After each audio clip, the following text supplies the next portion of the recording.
This one, this one, this one, all in Coq before, and then with Egbert we started to translate them to informal type theory.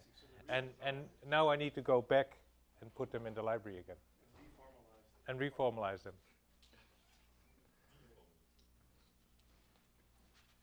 Okay, so Thorsten is here.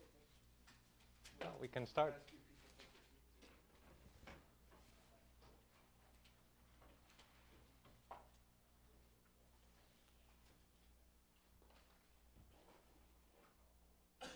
Yeah, Thorsten, are you happy?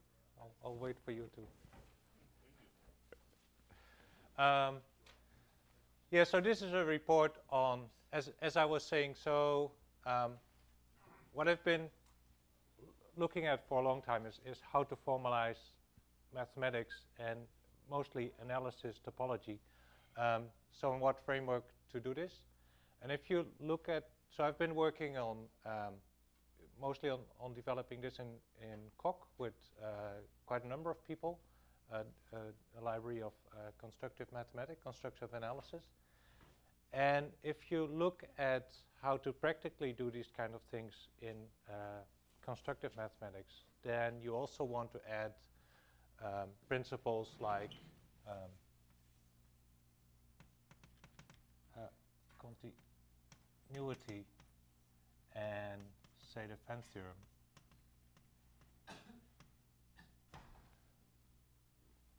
Bishop has shown that you can actually work your way around this, but it stays very ad hoc. So really what we want is to have a good framework to formalize constructive mathematics, constructive topology.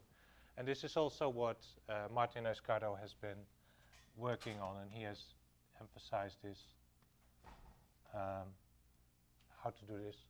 And there's a longer line of research, which Martin also mentioned, how to do Browerian-style continuity principles, how to add them to something like type theory, to a practical foundation of mathematics. And so there would be names connected to, like, so Brouwer would be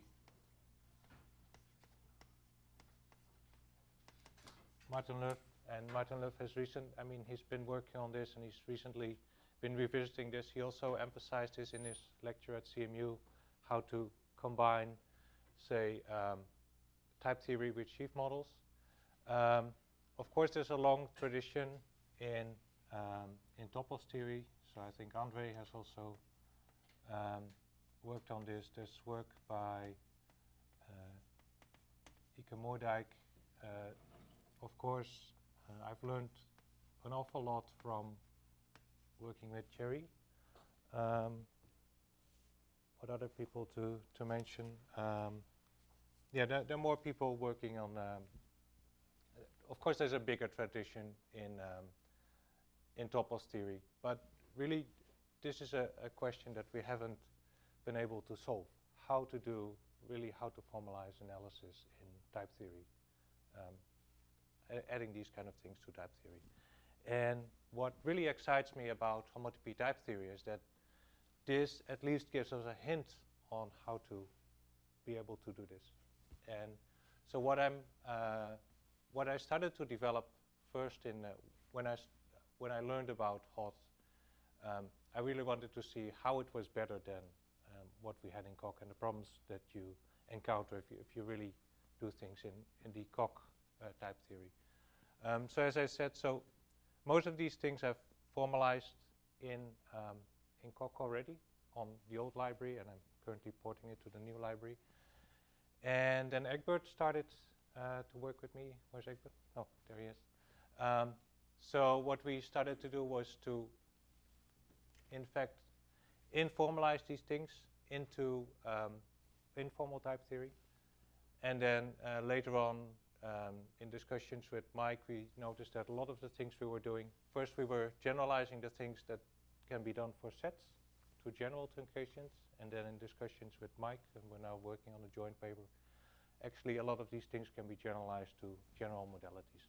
So this is what I want to present, just some first steps in trying to get a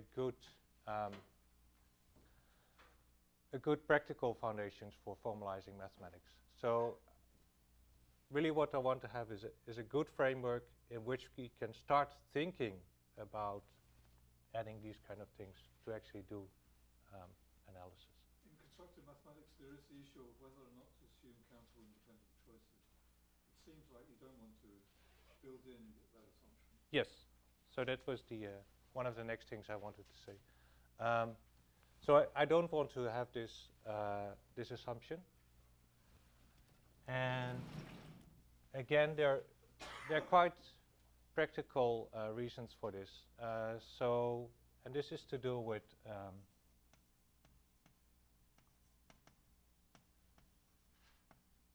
both sheaf models and also the work by Fred Richmond. So Fred Richmond, he has emphasized a lot that you don't really need countable choice to do constructive mathematics. And actually, if you avoid countable choice, you usually get more uniform, better versions of theorems. You just need to think a little harder, but then the development actually becomes smoother. And what is really exciting, because I said I want to combine this with sheaf models, Kripke models. There's so two things. So I believe that the right framework for this is to use higher tuples theory, because this actually gives you a way of combining sheaf models with models of homotopy type theory. And this, of course, is work by people like Lurie, Resk, and Joyal.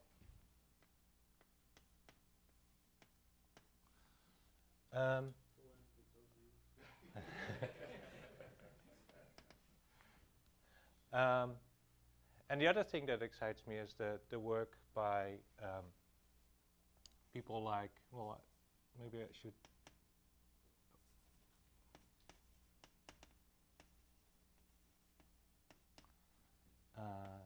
And Lars Birkedal and co-workers, and also by, and this was recently, so Lars has been applying Kripke models to semantics of programming languages in just simple type theory. And this has been extended to Kok by Mathieu and co-workers. And if you look at the work by Mathieu, please correct me if I'm misrepresenting your work. So this is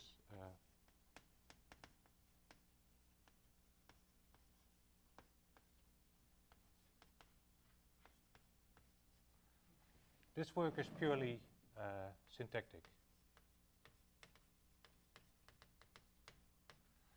But the categorical properties of Kok, they're not very well. They don't fit the general scheme of sheaf and pre-sheaf models. So what I would like to do is put this kind of work on a firm semantical foundation. And it seems that higher tuples theory is really the framework for doing this. So those are my motivations, and this is why I want to present this work.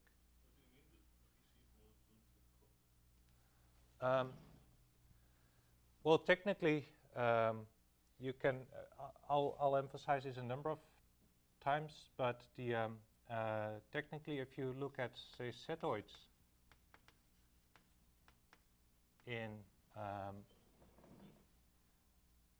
Kok, you actually get only a quasi-tuples. I'll continue and I'll emphasize what this precisely means. So that two things that are not so pleasant. One is that you need to use setoids and you cannot use ordinary quotients. And the other thing is, even if you do, you get something that's not quite a tuples, or even a predicative tuples. So by going to homotopy type theory, you really get a very pleasant, familiar framework to do sheaf and pre-sheaf models.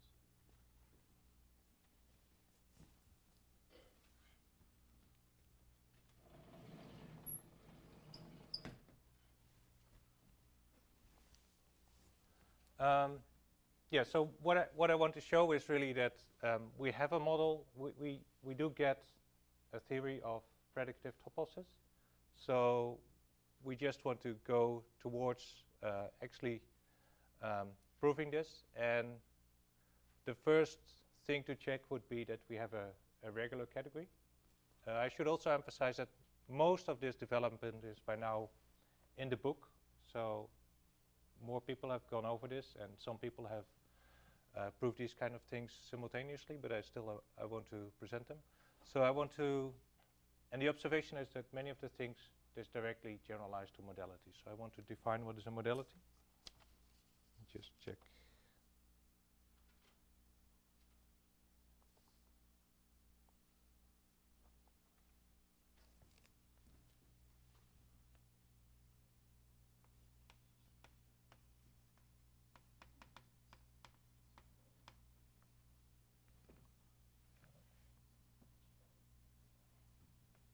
So we get an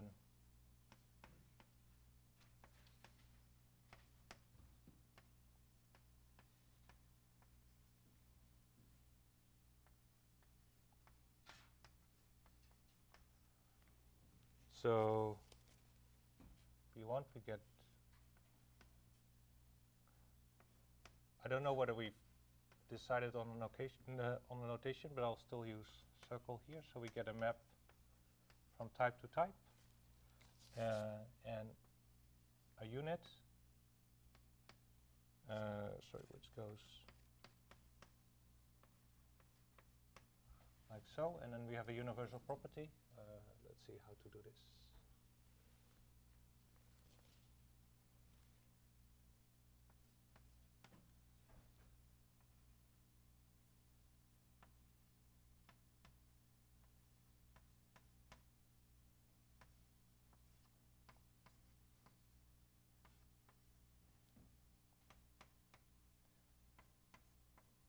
We get those two types.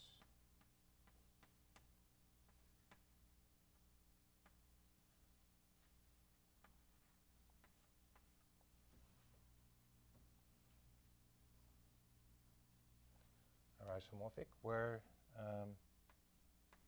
need P to go from A to the modal types, and then we define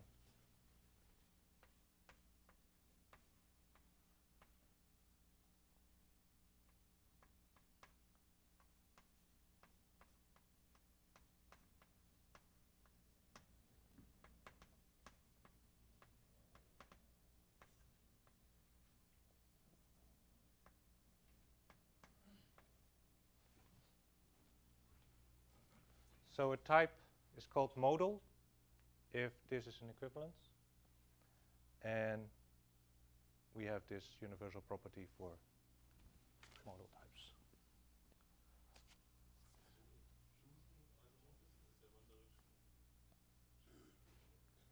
What is P? Where is the statement? Where is the hypothesis? I mean. So modality is Collection of data. it's this collection of data. So it's an operator on types. Yeah. It's for each type, it's a map from A to model of A, such that we have this universal property. It says for all P. Oh, for all P it starts, that right? Oh yes, sorry. Yep. The equivalence is precomposition by Yep. So for all P, for all family of and type O are the types which are invariant types, kind of. Which are invariant. Yeah. So for any family of invariant types, for any family of invariant types, product in O of what is A? P should start as simple A. So it should be for all A for all P. Yep. To get started, right? So could you just get it back? It's For all A for all P and. Oh. Actually, you should say is equivalence of the precomposition. Yeah. Yeah, I was trying to make this shorter, but apparently that was not a very good idea. Not a good idea. Uh,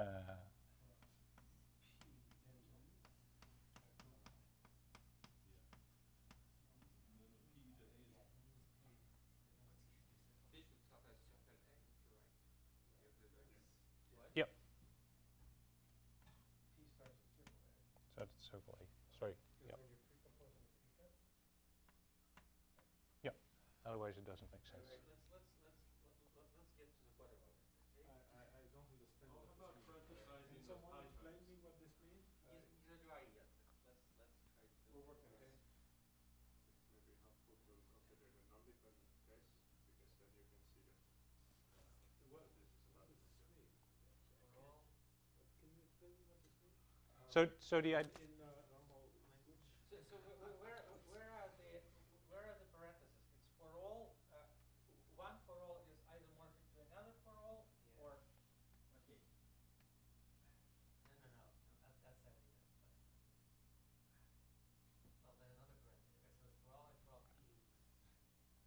So I think Mike was suggesting that we should put in many brackets for non-type theorists, but maybe we should also put in many brackets for type theorists. You should do some brackets for all the eta and the a, I think. Like so? And about eta and a. I have a suggestion. Why don't you erase that formula and start over? Right, I'm serious. No, No, I'm serious. Yeah. I'm serious. Erase that whole formula because nobody knows what's going on now. And erase that junk on the right and start over and do things in the correct logical development so we know what's going on. I mean, could you say first what you want to say in there that is wrong?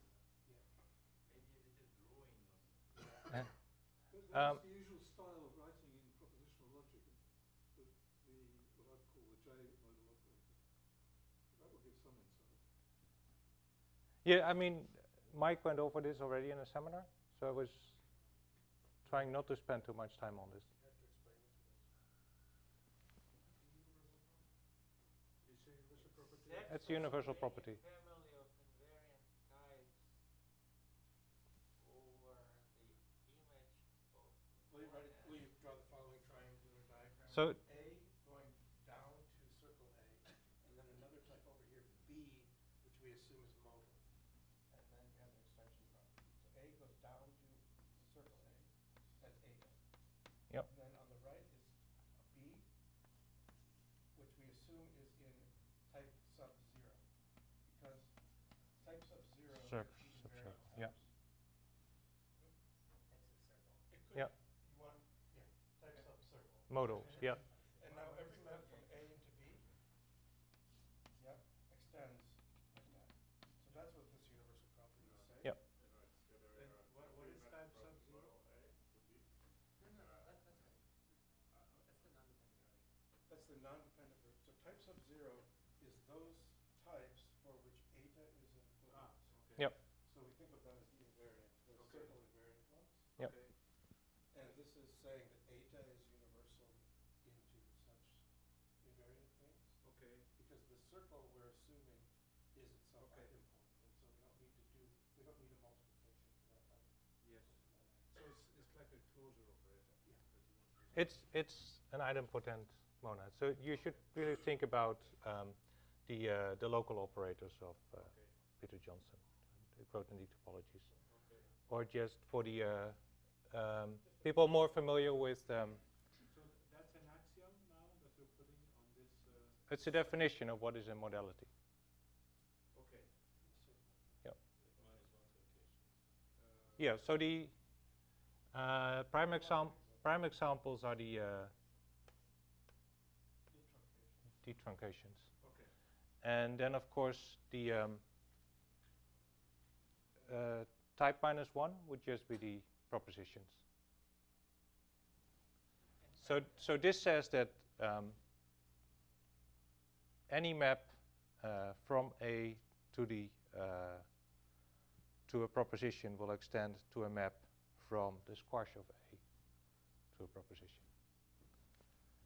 And we have the usual monad laws if you want.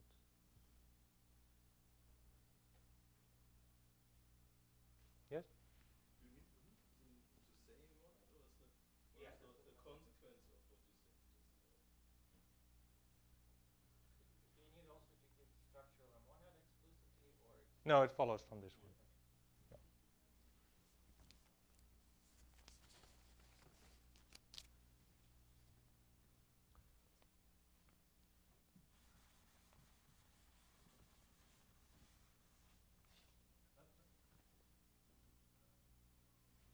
One thing which bothers me slightly, so if I have like a family of sets over a type, this family of sets, okay, so that's not about it, right?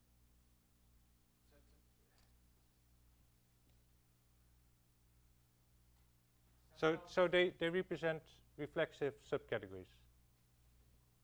no, I'm just about this dependent, the rule for dependent universality somehow. Yep. So in the case of, let's say, projection from all types to sets, what does it say? It says that if I have a They have a map. this P goes from OA to Yeah. type. If you have a family of sets over the squashed down. Over the squashed already, because if you have a whole Then original type. then a section over the whole type will descend to a section over the squashed down. Okay. That's what he's trying to say. Okay. Yeah. So let's do it explicitly. So But if you have a family over the original type, then Yeah, no, it won't go down unless Yeah. some condition holds. like so. If you have a type here, and you look at it, and you have a map from A to the propositions, it extends to a map from the squash of A to the propositions. I was thinking about the dependent version, but I think we got it. Yep.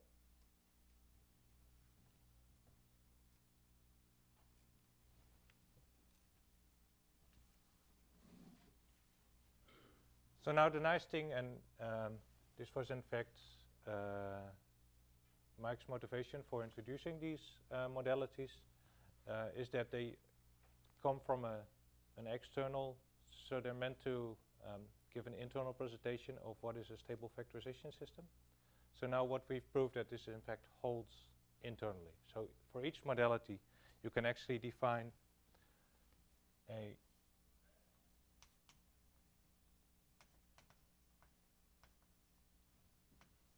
stable factorization system.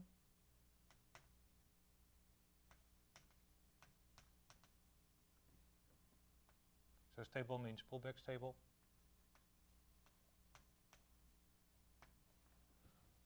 Consisting of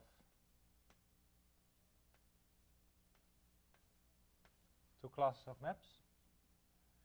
And so what we're generalizing is just the, if you look at the -1 truncation, the -1 connected or the surjective maps, and the monomorphisms or the -1 truncated maps. So, but if you write down the definition, then it follows quite quickly that you actually get this actually generalizes to all modalities. So, yeah. I'll now write down the definition. So it's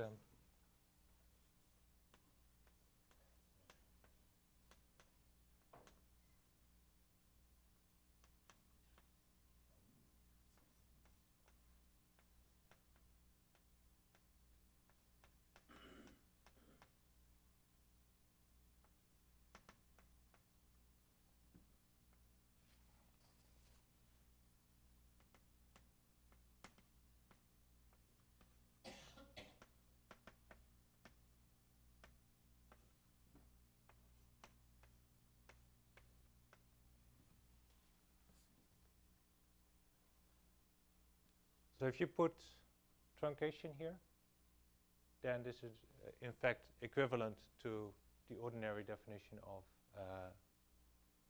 being surjected. Is contractible.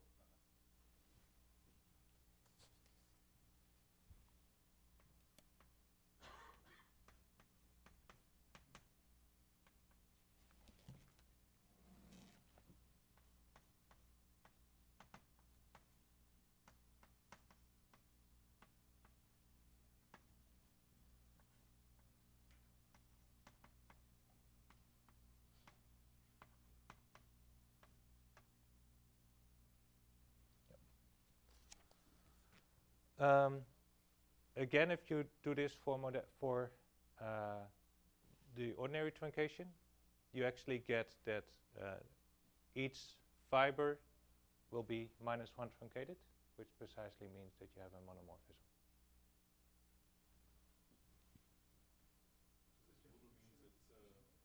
Is modal means precisely that, what I defined before. So, yeah.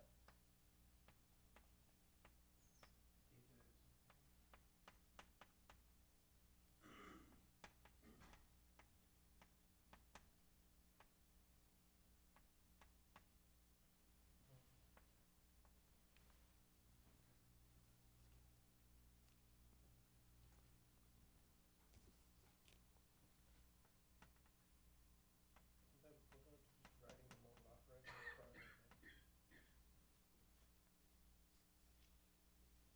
Writing the modal operator here.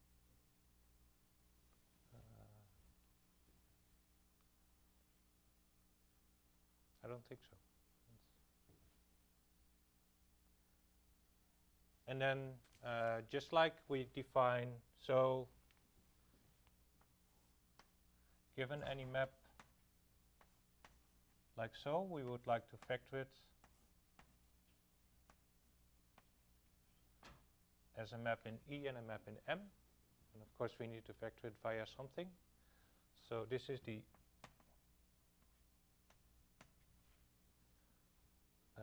image here. And so we need to define what is the image. Oh.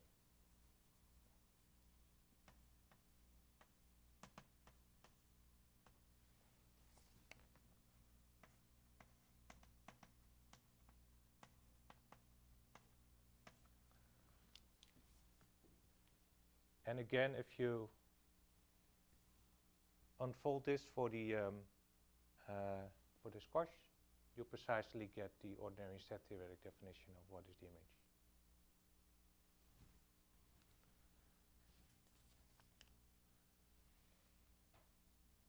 And now if you recall the presentation that Egbert gave, so what Egbert presented was just a case for n truncations, but meanwhile we verified that in fact this whole construction here generalizes to all modalities. So you actually get a factorization system. So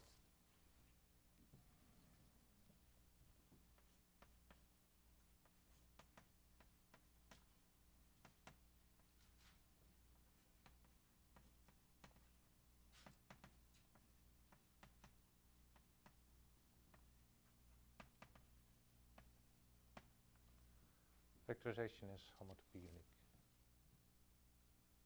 And this is a direct generalization of the work that Egbert already presented.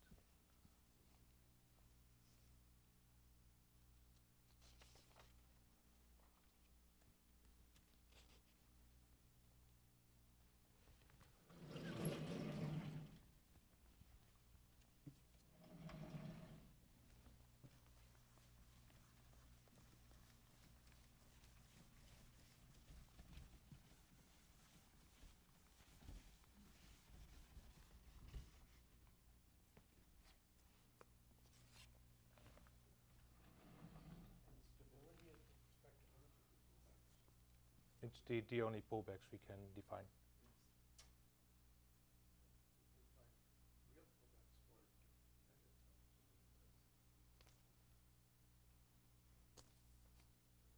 Yeah. Do you have any other examples of modalities than truncation? Yes, so a main example is localization. So the Grothendieck topology or local operator. And Like, for example, going to classical logic would be... double negation is also, yeah, which is an instance of this. And in general, you can look at the modality, I hope I get it right. For any proposition, you can look at the modality defined by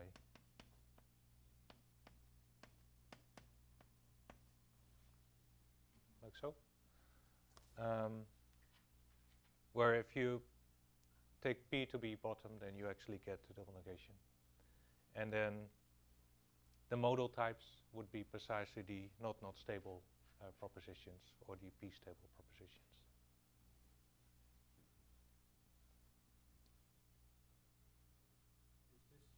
Are you saying that S of A is a modality?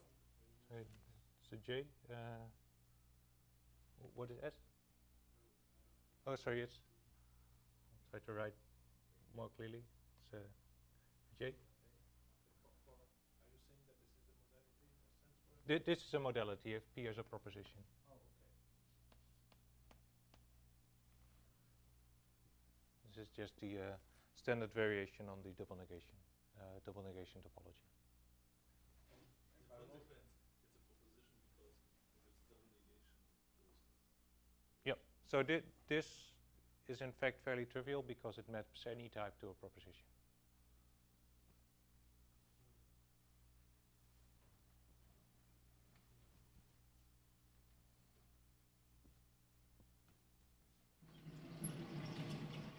But by localization, you mean in the sense of such a J operation, or you mean something more general? This standard localization in higher topos theory. Higher terms. But we don't know how to do that yet in multiple type theory, right? Well, Mike has been arguing that we do using higher inductive types. We can define the localization.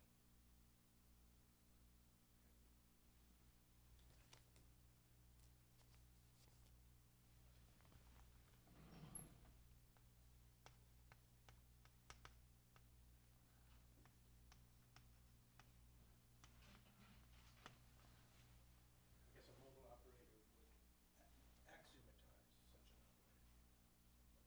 Yes. Is that the idea? Yep. But we can also construct a modal operator using a higher inductive type by localizing its family of bits. So if your model operator is presented internally, then you can actually do this construction.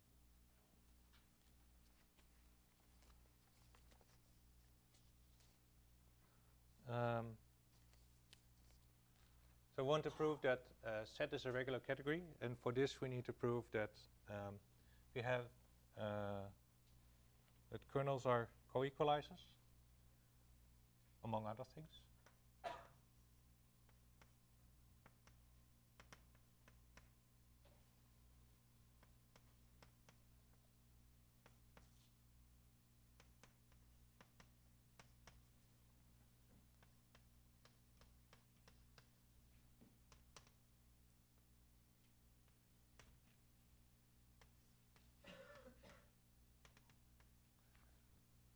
So we want to complete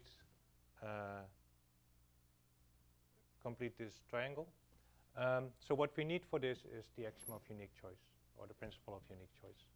And the nice thing is that, again, this directly generalizes to all modalities.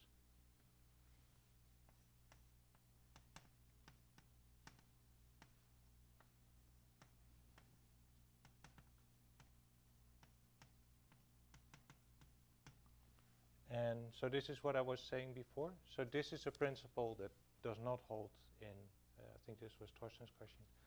This is a principle that does not hold in the Coq type theory because there's no way to project out of the propositions. There's no. Wait, what is set?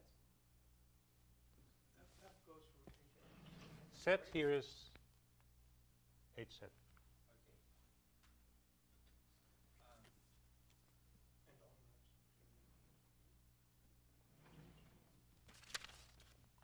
And it can be hSet and Coq, right? Sorry, what was It it? can be hSet and Coq. Yes, but the if you use so the observation is that if you use prop in Coq, this does not hold.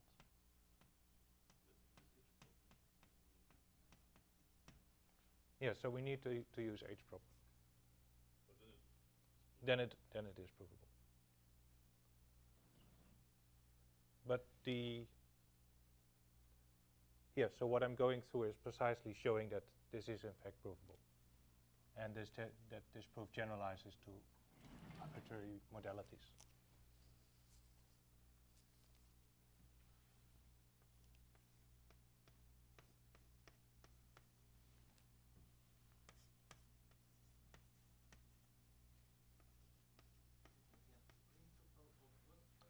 Unique.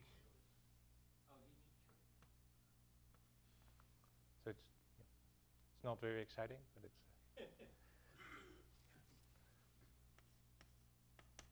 We define the support of P or the subset defined by P, just to be.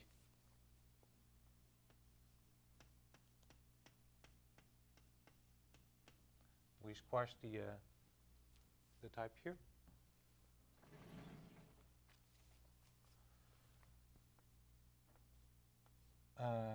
We say modally there exists an A such that P, if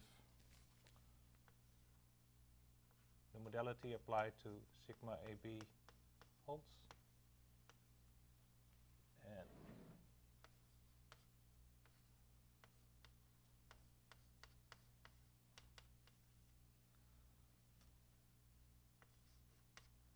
so it exists uniquely if it exists and it's unique. So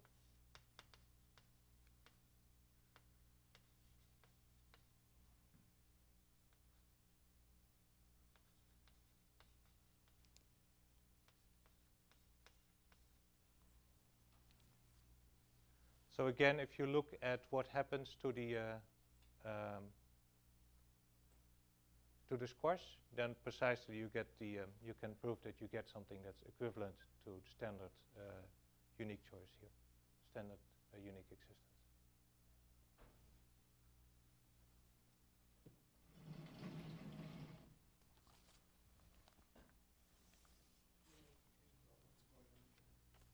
Yeah, so this The circle represents what in this case? Circle is just any modality, but if we specialize it to the case where we have the -1 truncation, then actually what we get here is precisely unique existence. So you're stating a principle called the principle of unique choice With respect to an arbitrary modality. And then this is what that is. Yep. in P in double. This is truncation. Didn't we have a notation for it? Yeah, this is the notation. Is that the notation for the with respect to? No, so this is the -1 squash. So it doesn't have to do with what. So this is not related to O. This one is not related to O, but we relate it to O only here. No, this is just a standard support, and only here in unique existence we relate it to the modality. But the support is still with respect to -1. It's still with respect to -1. Nothing changed here.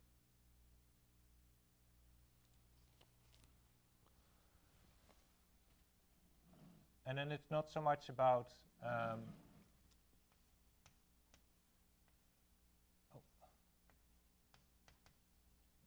defining unique choice, but defining the modal iota operator. And I need some operations for this.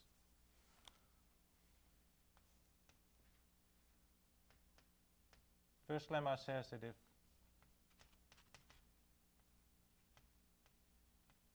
A is modal and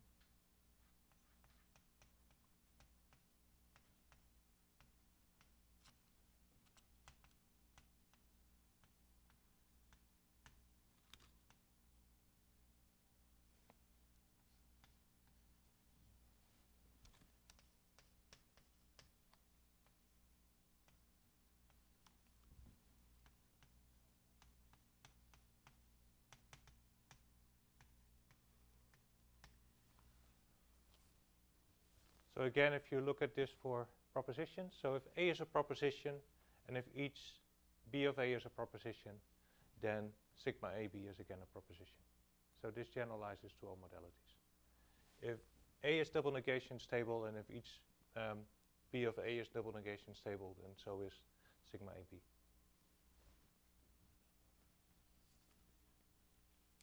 I will not prove this.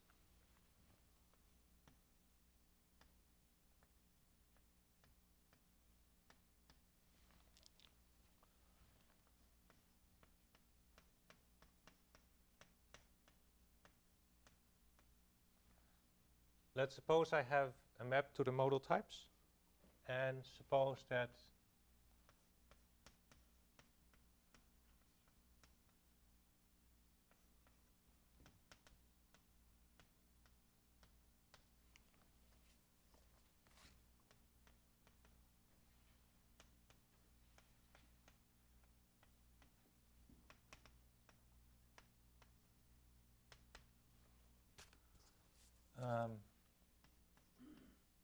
this is a short argument. So what we do is we define on the so we define P from the support of P to the modal types by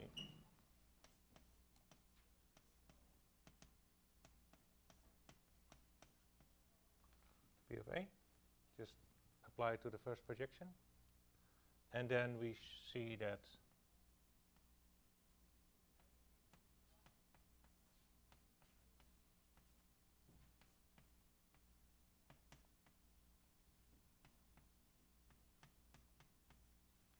so this is direct, but this one is modal, and therefore so is this one. So it's a small argument. And then from this you see that you can define the modal iota operator, because for the -1 truncation you precisely get the usual iota operator, unique choice operator in modal logic. Sorry, in just the usual unique choice operator.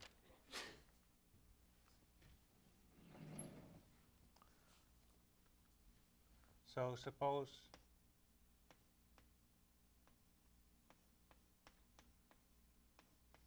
we get a map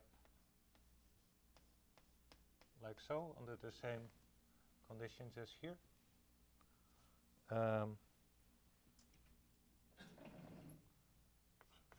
The proof is easy. So suppose that, or sorry, we know that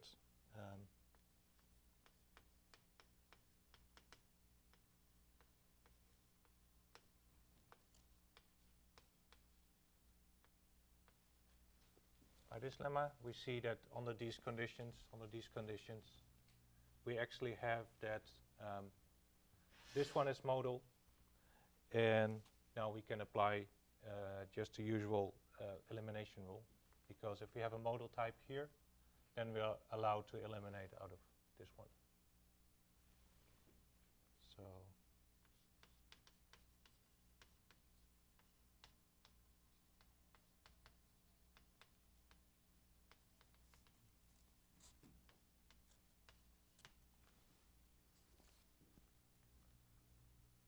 So it's this extension principle.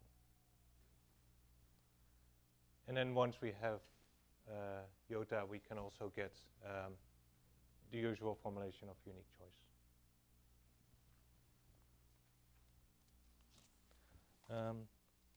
There's a recent note by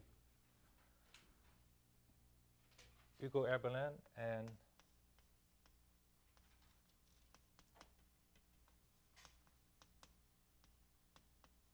Arno Spivak, who elaborate on the similarities between the squash operator and the projection of the reflection of types into props in Coq, and it has a similar similar spirit as what is presented here, but it precisely in Coq this doesn't work. So this is lacking in the usual presentation of type theory of Coq.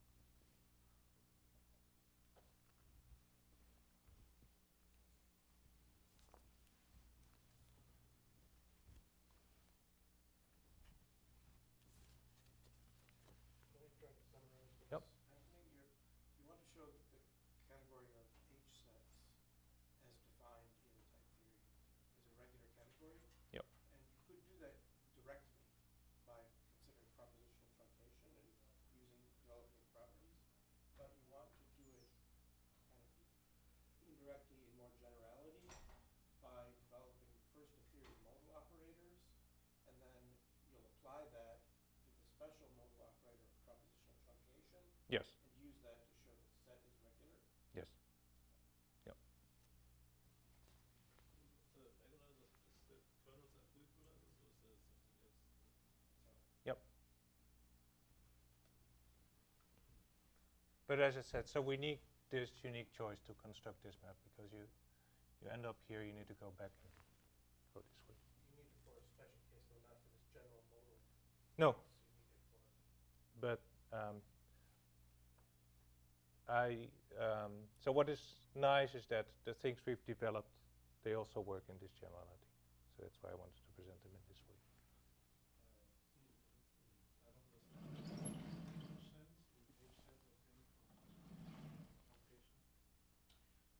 when you make the image of the map. So from A to X, we're assuming the map F, okay? And then we've made the kernel of the map there, okay, kernel there. And now we want to factor F by taking a full equalizer of that kernel there. And in order to do that, we'll define a map over X, the image, and we'll make that as a propositional truncation. And that's where we'll take F, we'll take a 500 replacement of F, give it a tangent family over X.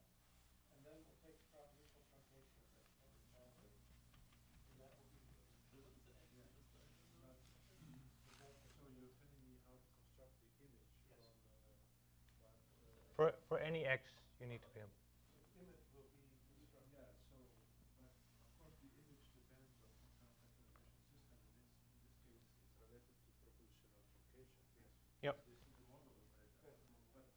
But do you make the connection between hSet and the propositional truncation operator?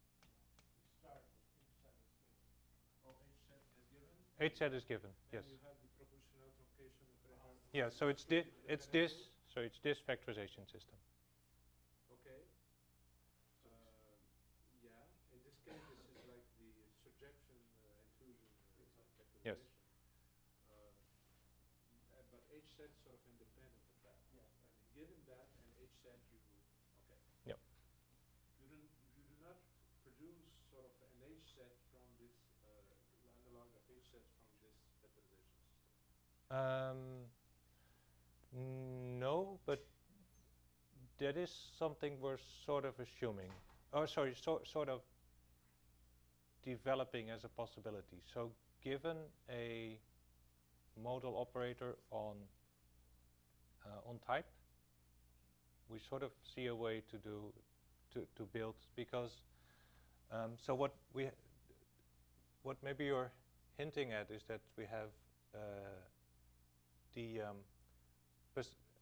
what's the special relation between set and this modality is precisely that the identity types are modal in the sense that I just defined. And so that's also something that can be generalized. So we have some steps towards showing that if you start with a modality on the identity types, then you can lift it to one level higher. But that needs to be developed more. So to speak, an hSet is a type for which the identity type is a proposition. Yes. Okay. Yep. But could you not just have hSets for any modality? So that's a question, and I think there are some steps towards it, but I don't want to present it here yet. I don't want to make claims that I haven't verified. but yeah, I'm working on this. Another ingredient is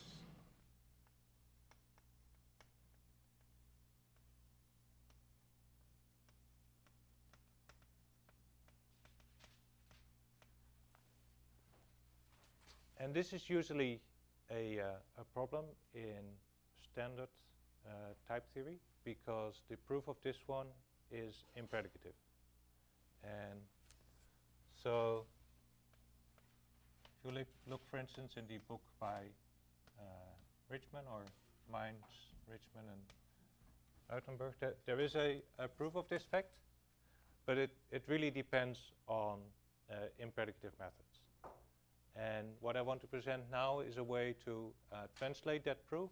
Also, and there's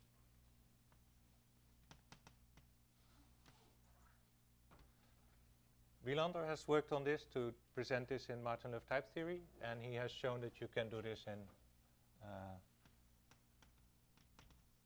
setoids in +1 universe. So actually, you don't need to go to full impredicativity, but it's but just this suffices. So this is a well-known problem in constructive mathematics. I mean, how to do this precisely, and what I want to present here is that we can actually get this proof in a predicative way if we assume that hits are in fact predicative. So this is one of the places where it's well known in constructive mathematics that you need to use impredicative arguments. And what is nice is that you can avoid them here by using hits. So in constructive set theory, you have to use something imperative? I think so. In the tuples, if you have omega, you can do that easily, right? Which is assuming impredicativity. Yeah. Isn't that true in integrals, though? Pretty sure there's a proof of that in the algebra. You need the colimits and so on, so you don't have without hits or something like it. Yeah. So that I think that this is a similar argument. The problem is that in the usual frameworks of constructive mathematics, you don't have this.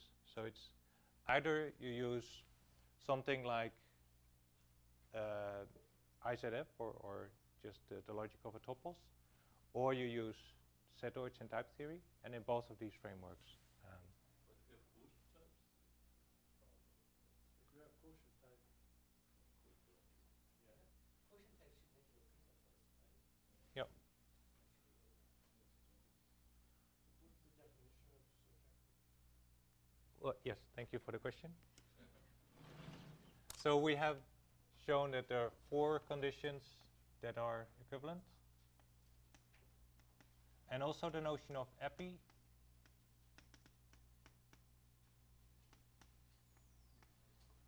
We can vary a bit.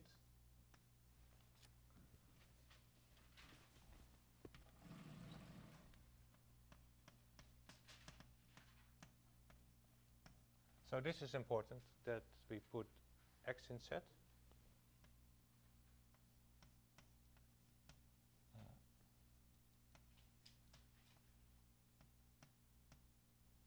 From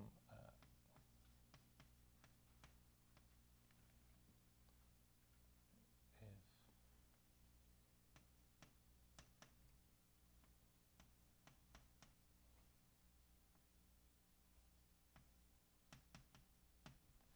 so this is the most straightforward thing to write down, apart from you need to make the choice to restrict to sets here. A and B are not assumed to be set? Or A and B are sets. Yes.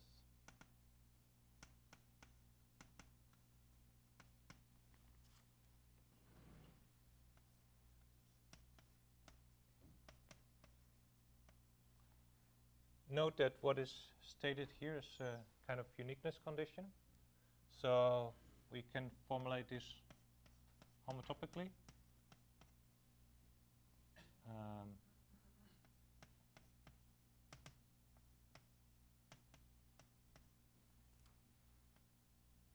If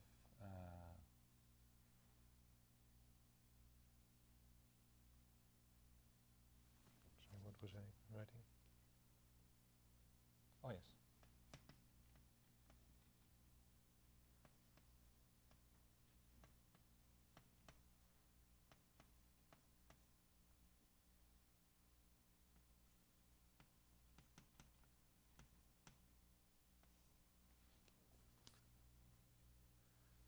And so this seems to be the natural notion, because this is the one that generalizes also to the higher levels. It's the same, it's just But for sets, d equal h is a mere position, so the first one is just as good as the second one. Yep. That's yeah. Let me write the statement of the. What is EISC? Oh, is contractible.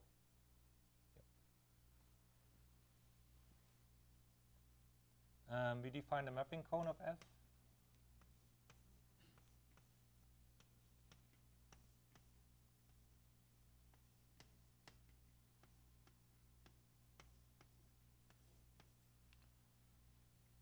And now another definition would be that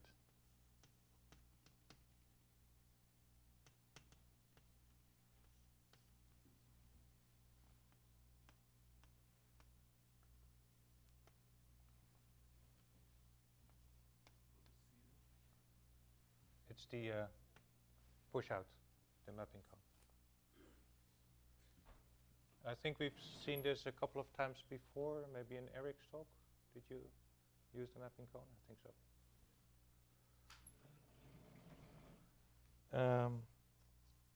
And finally, surjectivity, which is the usual formulation, and which is precisely what you get if you look at the definition of E squash. So it's a for all there exists statement. Yep. The TF is a hit, or what is It's a push out, so it's defined as a hit. But it's not a push out in set, right? It's a push out type. No, it's push out and set. It's a push out in set. It's the standard. It's a truncated. It's the standard truncated. So it's a push out in set. Is it not true that it's sort of outside? Is the cone of the map itself? So in general, this is not the case. Map, so it will have like kernel, like, and so the cone will go with the suspension of the cipher scan. Oh, yes. I mean, if you have 2 Oh, points. yes, it's right, one right, point. right, right. It may create a loop. Yep. So yeah, the loop is the standard But example. if f is monic, then Yeah, but yeah. Yeah, but we don't assume that. But you could have said that you would have taken the operator which push out and Uh, the other with contractible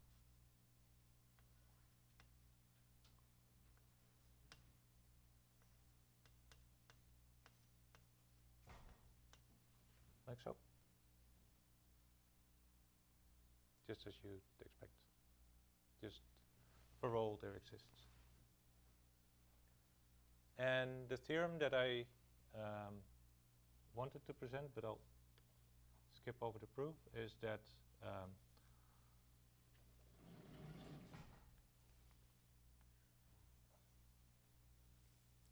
all of these are in fact equivalent. And so the message is that we can avoid the use of impedicativity by using a higher inductive type.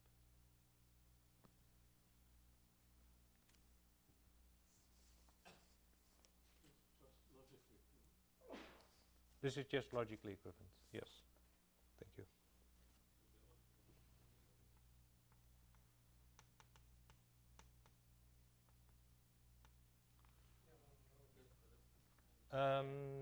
Yes, they're all propositions. So these are propositions. Being contractible is a proposition, and this is also a proposition. Yeah. So that's the only thing. Well, I mean, this is as good as it gets.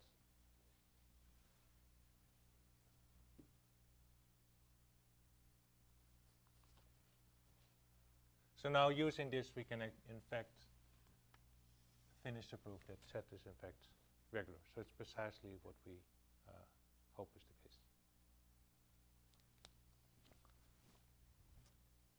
So now the next thing we want to check is how to do quotients in type theory, in homotopy type theory. And there are 3 constructions that we looked at. And we've shown that in fact, they have the right properties, and they're all equivalent.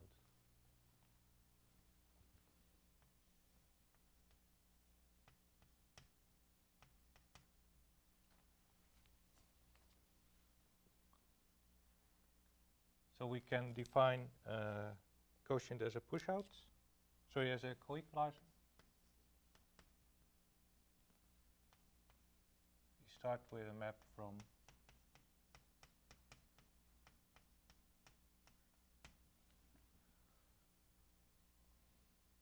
and then we look at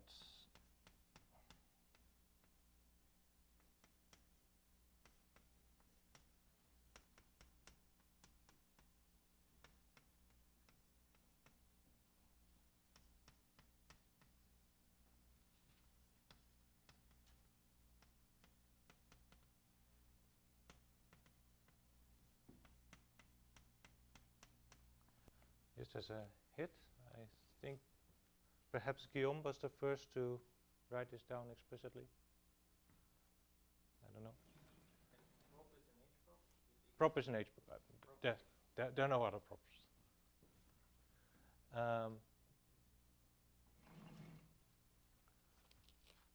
And then we can check this is in fact effective, which means that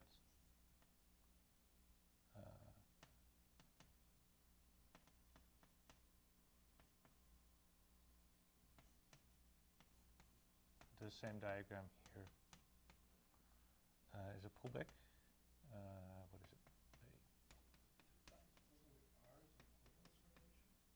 Yes, sorry. I was sort of avoiding that because it can be done in more generality by basically freely constructing the equivalence relation generated by R.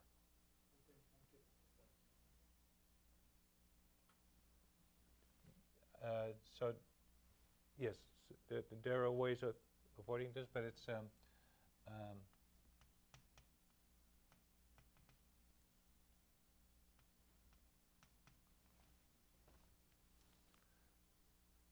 it's most convenient to present it using the fact that we in fact have an equivalence relation. Yes, thank you.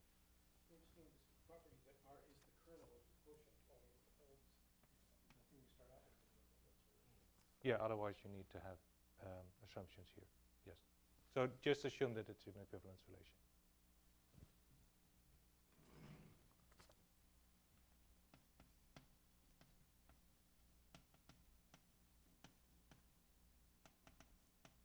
If this is a pullback,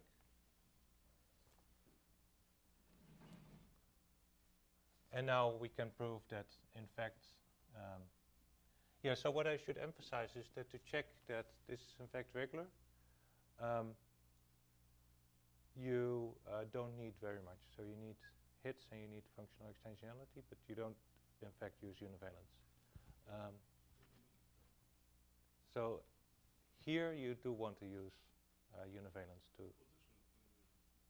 Propositional univalence. So here you don't need it. Here you do want to use it. Propositional univalence. And this is not too surprising.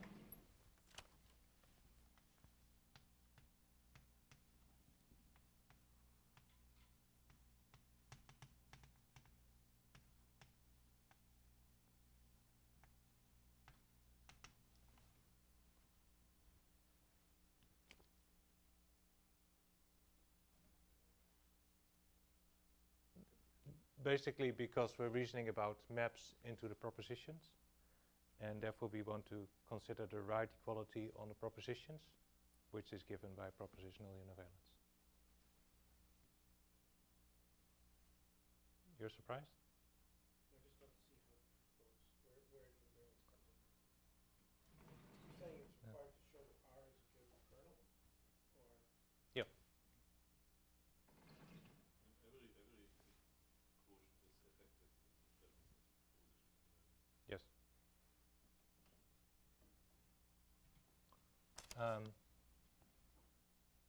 Yes, so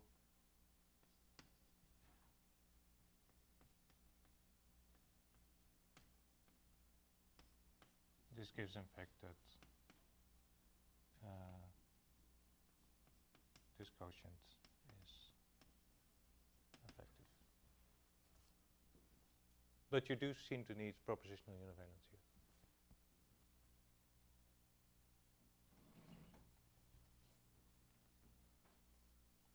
So now there's a second construction and a third construction.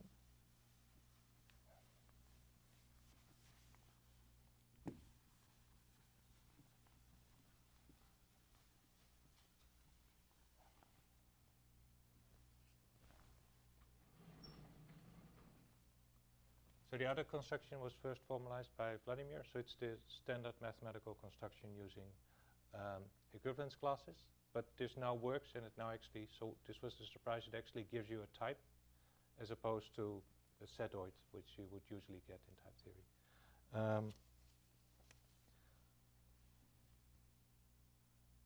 So you define as usual the what is an equivalence class, and then you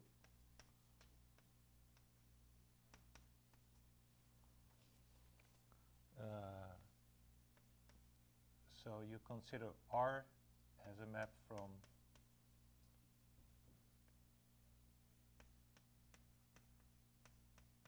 like so, and then this is just the image of R.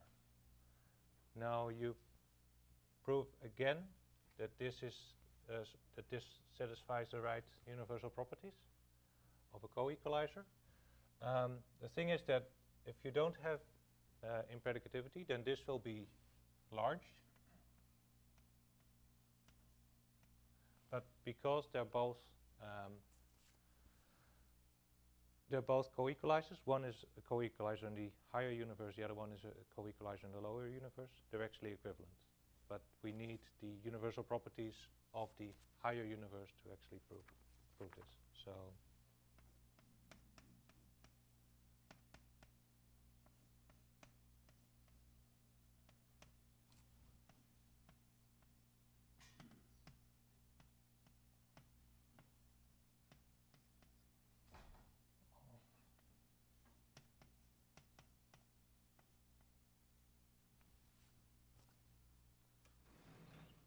So this is again one place where impredicativity comes in.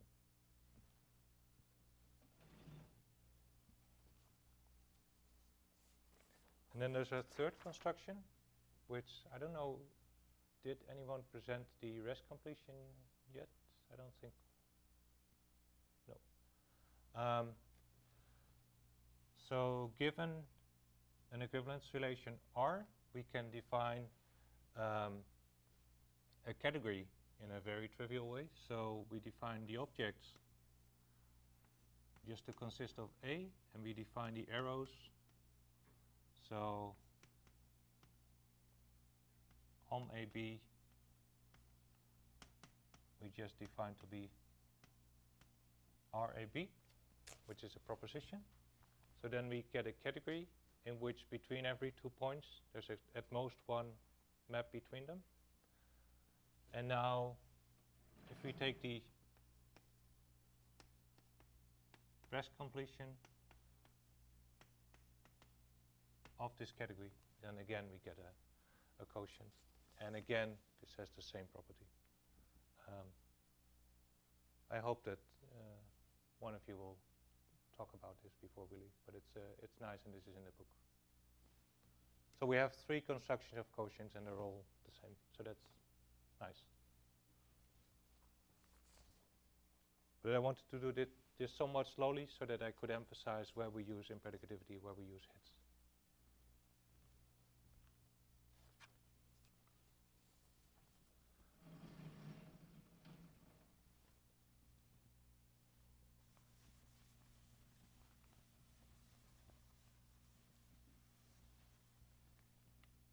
So now we've shown that sets in fact form a PyWP topos.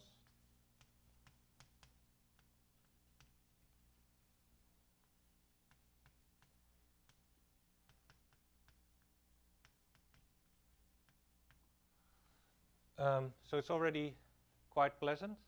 But if you look at what happens in predicative topos theory, then usually we want to have, now I should say a bit more about this before I go on. If you look at so we want to have a categorical framework for set theory. And this has been introduced by André Joyal and Ike Moerdijk.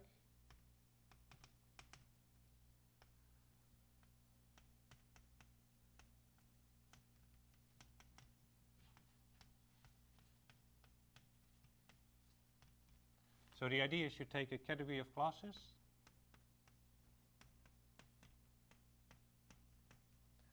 and you characterize maps with small or set fibers.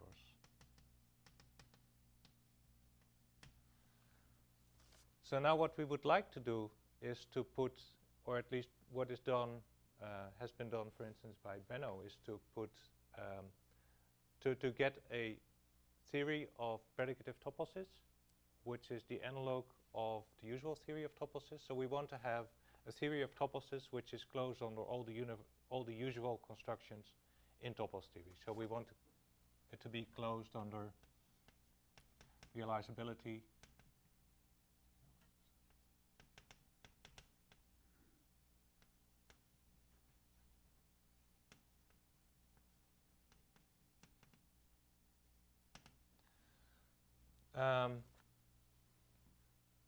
so therefore it has been argued that what you want is to have a PyWP topos with a couple of more properties. For instance, you want to have the axiom of AMC, or you want to have all your maps to be presented. And so the natural thing to check is whether we can do this in the context of HOT, and it appears that this is not the case. So I'll show why this is the case and how we can find a solution to this. What is the relationship between that idea on the right and the algebraic set theory that you started talking about on the left? Algebraic set theory is the framework that is used to talk about predicative toposes.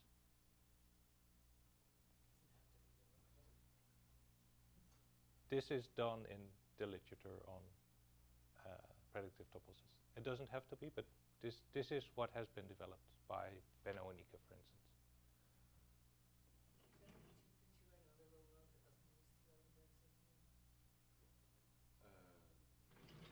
Yeah, no, I think right. I think you can present it without using algebraic set theory. I think these two strands can be kind of disentangled. Yeah, but so finding the precise axiomatics, we want to have a framework in which we can do all these constructions. So one should look at the literature on where to do this. If you look at for instance, the axiomatics by Joyal and Moerdijk, then they directly assume that the class of small maps is closed on the collection. And that doesn't appear to hold in homotopy type theory if we look at at all the maps, all whose fibers are sets.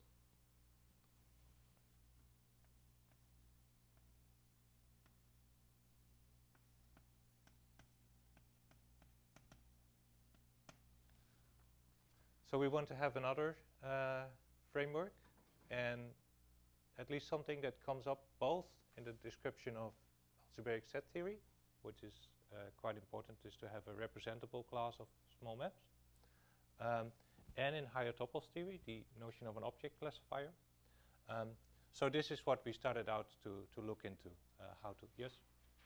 The notion of PyWP topos is not stable under realizability sheaves, for example? Yes, so it's not stable on the sheaves, which is the observation, I believe, by...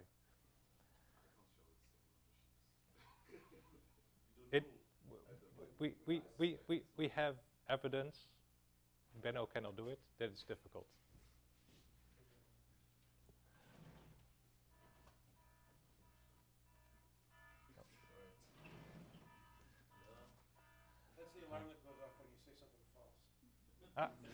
What did I say? Okay, so what we want to look at, and this is in fact, it's one of the main motivations from higher topos theory to consider univalence, is to have an object classifier. Let's call it type. And we want to look at the pointer types. What do we use?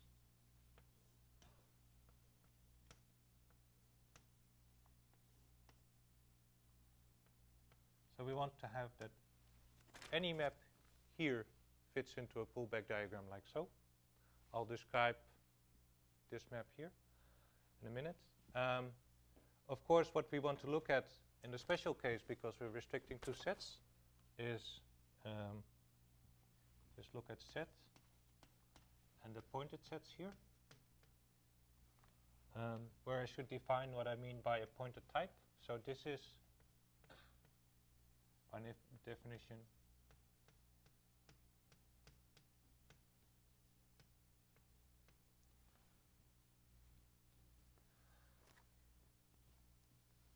now you would like to show, okay, so there are two observations. One is that we can actually use univalence to prove that type or set has this property.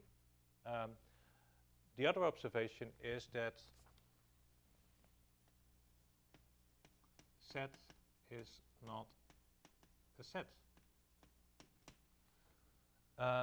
because it's a groupoid. So the right equality on sets is the right is isomorphism.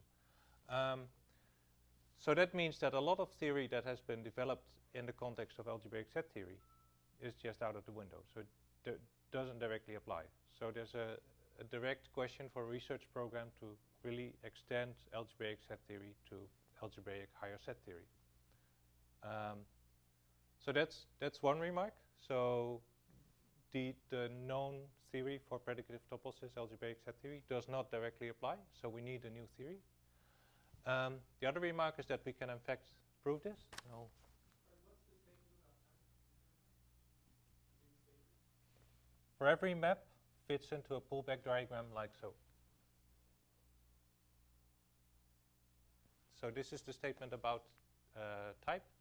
If we have a map between sets A and B, then we can put set here. I'll state the maps.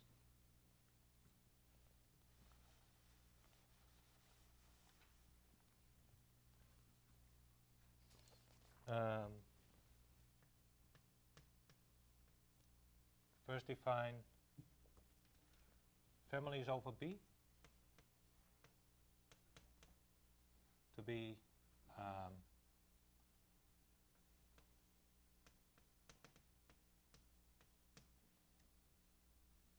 I'll just do this in set and a map from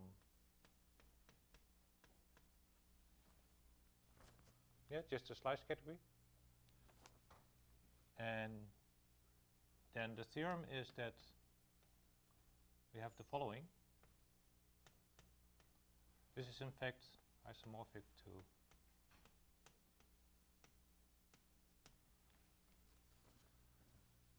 and this is something that type theorists have worked quite a bit with, but this was always a problem.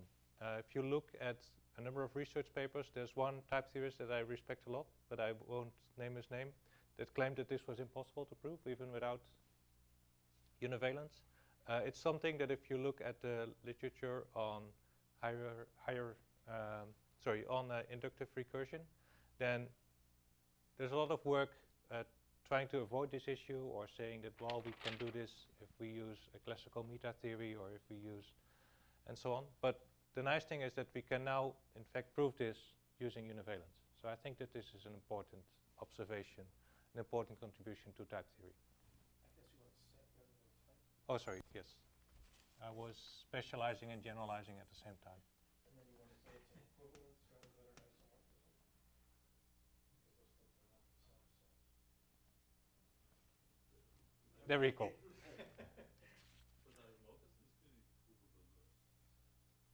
They're equal. using univalence. Yeah, but isomorphic is provable. Well, you need to work for this, so, and you need at least functional extensionality. There's a vibrant replacement. So you. It's arbitrary maps in Yep. B, not just vibrations. So I think you need univalence even for the isomorphism. Yeah. Because you need equality on set. You also need to assume Yeah, that because you'll have to replace your map by vibration. Yeah, exactly. Yep. So it'll be And only then you equivalent. get something which is not what it started with. So it'll be an equivalent. you're assuming that B is a set here. So, The CLP.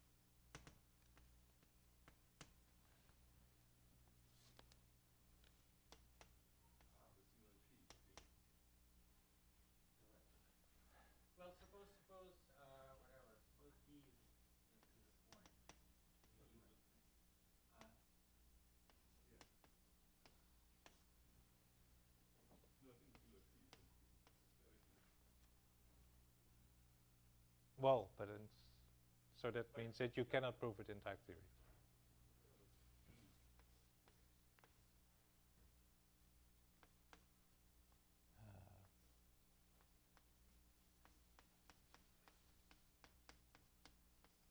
So those are the maps. Sorry, B. So if we have any predicate, then we just look at the total space and the projection. And conversely, if we have any map like so, then to any point here, we just assign its fiber. And this, in fact, gives you this equivalence, this equality. So this works for any type level. So sorry, this works on type. I specialize it here to set, but it works for any modality. So you can actually do it like so. And then it classifies maps with modal fibers. And this is important because this gives you the at least one internal version of the object classifier.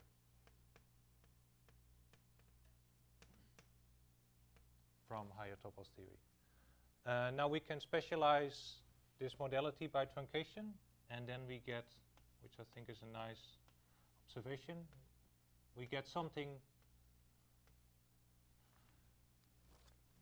We get a large version because we need, this is a priori large with a large type. So this would be a subobject classifier, and usually you would have a 1 here. And the observation is that this is, in fact, it's only equivalent to 2 point. This is contractible, but this itself is large, and this is a nice observation, I think, in the context of predicativity, that in the general scheme of things, you have something big here instead of something small. And for that you need univalence as well. For that you need univalence as well. Yes, it's a very nice axiom. It solves all kinds of problems.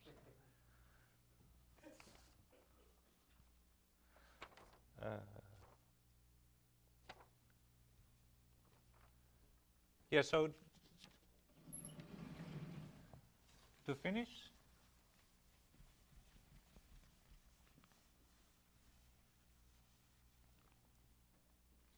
You're saying that we have a subobject classifier, which, however, is large without further.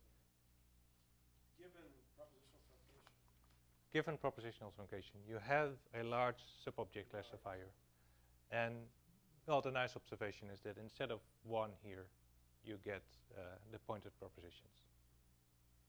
But you can replace it by 1? You can replace it by 1, but it's the natural thing to put here is the pointed propositions, because that generalizes to all modalities.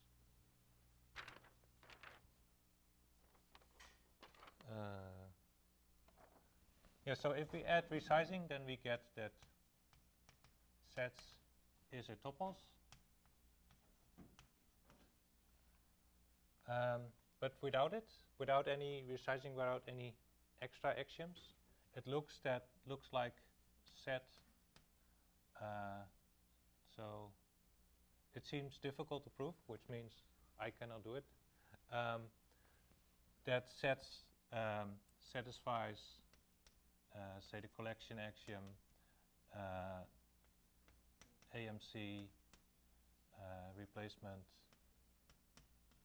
all these kind of things. Because if you just write down the natural statement of the collection axiom or AMC, there doesn't seem to be any rule that applies. So we seem to get, at least a priori, quite a weak set theory. The nice thing is that since we're working both predictively and without using any choice, what we can still do is use hits. So this seems to be the solution, or at least a solution. Use hits. So we've confused. Set is a topos, you said? Sorry, does. I said it, but I don't. Resizing. Is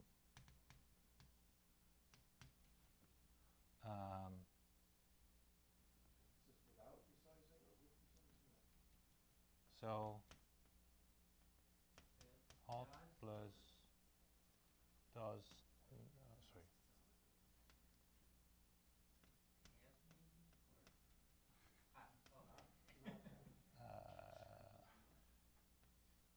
Does not. I don't know how to write. So homotopy type theory, I'll say it. I'll say what I just said. Homotopy type theory plus the univalence axiom does not seem to prove, which means I do not see how to prove it. That sets, considered as an algebraic set theory, satisfies the collection axiom, AMC, replacement, or all these other things. So RIA if you want. what algebraic set theory you get? Yeah. So question, what set theory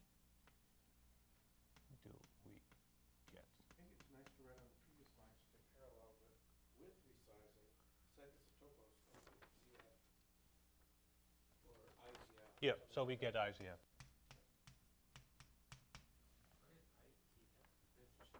Intuitionistic Zemelo-Frankel. So this is the system introduced by Harvey Friedman. But when you're saying sets is a topos, you mean it's internally?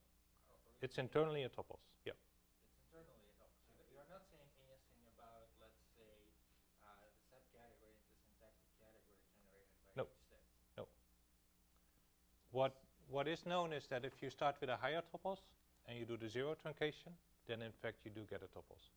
So we've proved an analog of this version that if you do internally the zero truncation, then in fact you get a pi-w pretopos. Then you get what about? A pi-w pretopos. Yeah, which I don't quite understand. Pi is a locally Cartesian category.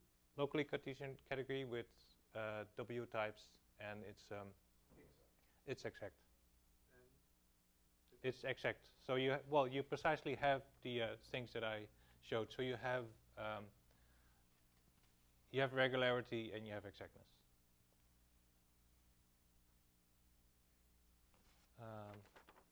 Yeah. So what is exciting is that we seem to be able to get away without using all these axioms because of the use of hits. So this gives you free algebras. And therefore we can construct the reals in precisely the way we like to do it. We can also, and this is what Andre Bauer has been working on, to do an iterative notion of set theory, and this actually has some better properties than the ones that we can prove about sets. And again, this is done as a higher inductive type. And so it seems that, so this is a research question that we should just try to do the constructions that we like. So can we use hits as a substitute for using all these axioms? And so current evidence shows that this may be something in the right direction.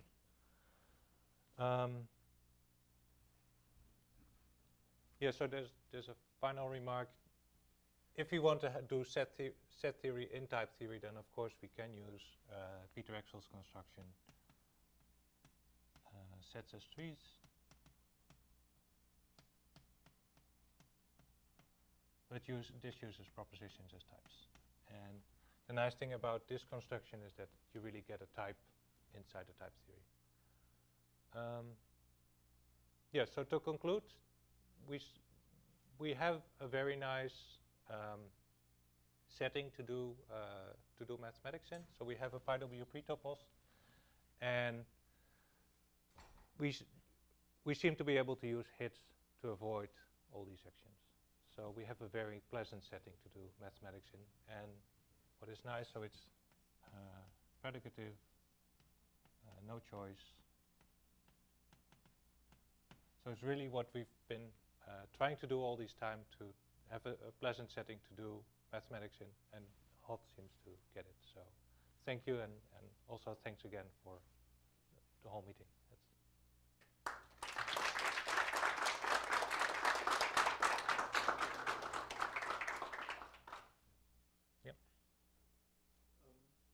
So in constructive set theory, there's a distinction between set in the set theory sense and class. And in constructive set theory, you can prove that various things that superficially you may think are only classes turn out to be sets, including the real numbers, the Dedekind reals. Yes. I haven't yet noticed anything in what you're doing to correspond to that. To show that certain anything to do with hits. To show that certain things that a priori look as though they were large, to show that they're small. Yeah. Yes. Is there something corresponding to that? No, I mean that seems to be precisely what is absent. So it's so it would be connected to these kind of actions, and that my point is precisely that these axioms seem to be missing from hot. However, we do have assumed the existence of higher inductive types, and yeah, so this seems to be a replacement. Well, the Dedekind reals, I can't see that hits can play a role. So this is also in the book. So we've been developing this with Andre Bauer. There are various notions, various truncated notions of the Dedekind reals, but it doesn't appear to be possible to make the general Dedekind reals to make them small. So it needs a sigma. Yep, that's one possibility. Meaning what? So what you want to do for the Dedekind reals,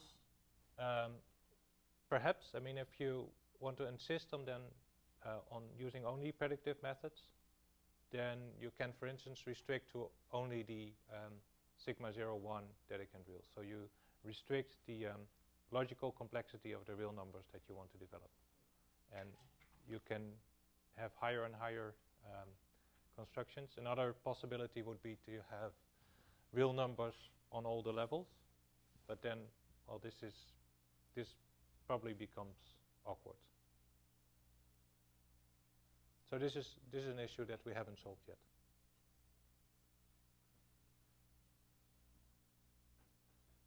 I know. So you put, I mean, if you go back to the collection axiom and the multiple choice, you could have a look at the regular universes of the content. So I mean, you can look at univalent universes. I mean, but I mean, people, I think also in type theory have studied, inaccessible Marlow universes. Sure. So Yes. you could also do something like in univalent regular universe, and then I think you might hope to get something like the axiom of multiple choice. I don't know. Yes, that's precisely my point. You need to do something extra to get these axioms, and so we could consider putting them in because they hold in the models we're interested in. But it's nice to see how far we can get without putting them in. But yes, regular universes. I mean, this is what has been used, for instance, for quotients in formal topologies, and that's this would give at least one approach to these kind of issues. Yes. More questions, Steve? So another way of looking at things is this. The issue about having your pi w pre-tuples concept being closed under those constructions Yep.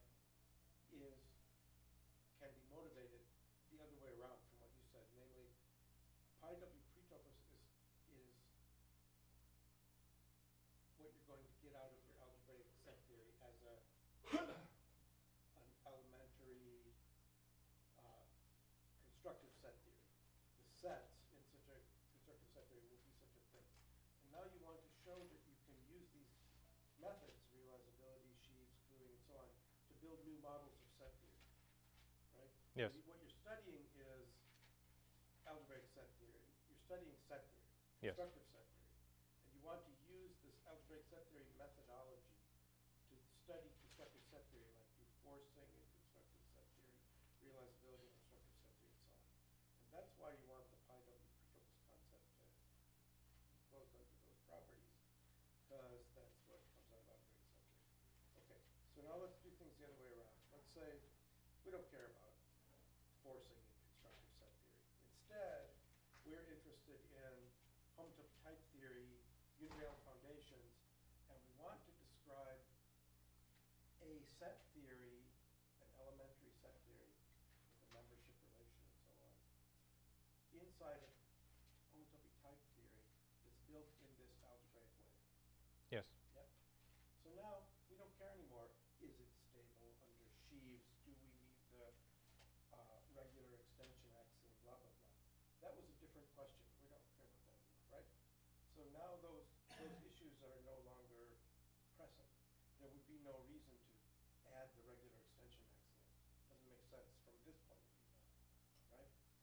So a reasonable thing to ask would be, what set theory is modeled by such a algebraic set theory in homotopy type theory? Right? And What are the set theoretic principles that it satisfies? It's going to be probably less than C sub f. We know if we assume the axiom of choice for sets, it's going to be ZFC. yes. So that's already quite pretty, right? Maybe we should just be happy with that and go home, right? And Knowing the axiom of choice for sets, which is what people believe about sets anyway. some people. Well, and then internally you have a model now of an elementary set theory, a type with a membership relation, which models ZFC. Maybe that's the end of the story right there. That's a good, it would be a nice place to stop, right? Because then, it's in homotopy